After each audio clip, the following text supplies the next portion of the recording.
Professor Indra Abeysekera. Let's look at defining a problem statement in research. We can look at the business setting in three aspects. One is there's a social dimension, the society. Then there's a political dimension, that's the greater politics of the government.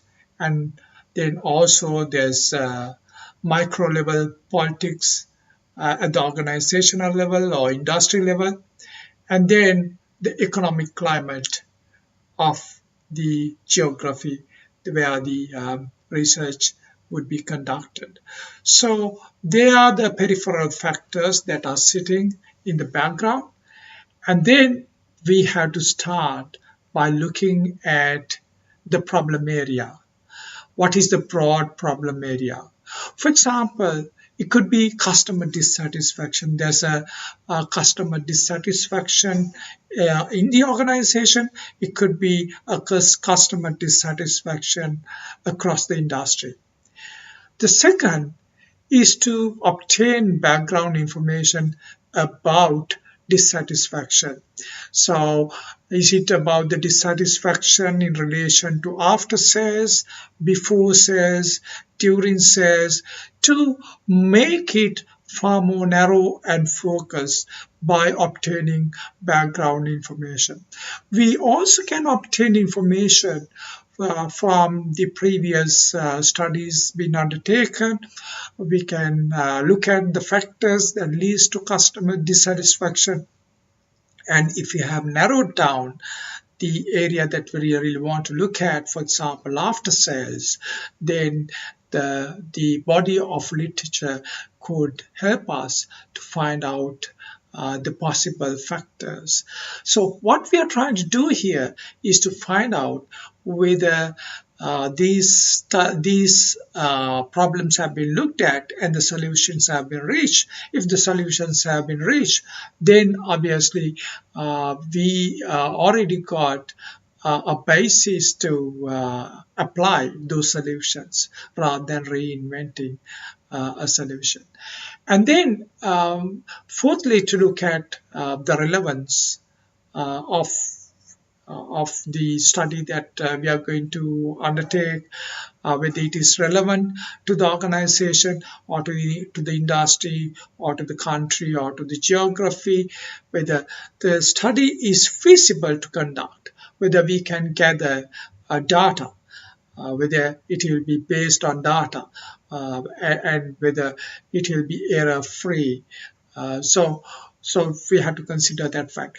And if the study is to be conducted at organizational level, then whether there is organizational support for such a problem to be investigated. And if this study is been undertaken for a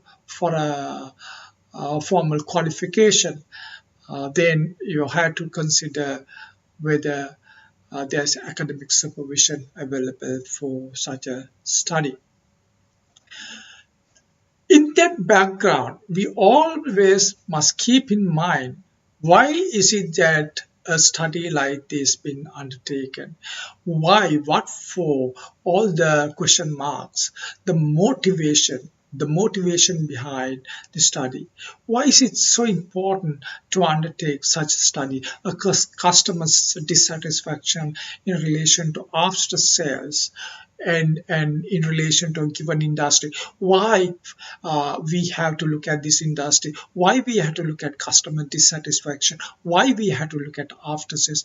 We got to have reasons, compelling reasons to say that we want to do this study, and that's why we are undertaking.